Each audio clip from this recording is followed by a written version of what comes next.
Hi there, I'm Jack with Sioux Falls Dent Repair. Today I'm working on a 1988 Honda Magna 750 motorcycle gas tank. We're going to be taking a pretty good sized dent out of the left front of this gas tank, and be sure to check out these results.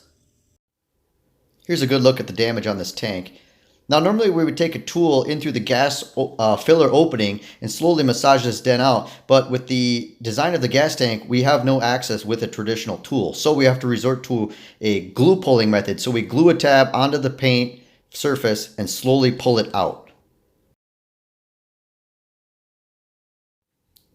This damage was so sharp and so deep that I actually had to call my buddy Josh over to help me hold and stabilize the tank in order for me to make big, strong pulls on this gas tank. Thanks, Josh.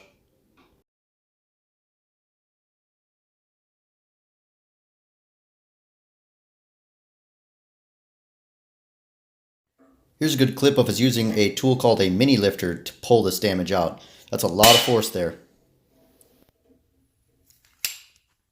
So much force was used, it actually ended up breaking a glue tab.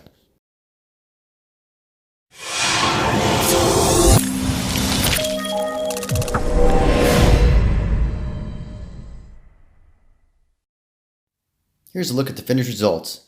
The customer is very happy that he didn't have to paint his motorcycle gas tank. Do you have similar damage in your motorcycle tank or fender? Give us a call at 605-595-4061. We look forward to hearing from you, and thank you for watching.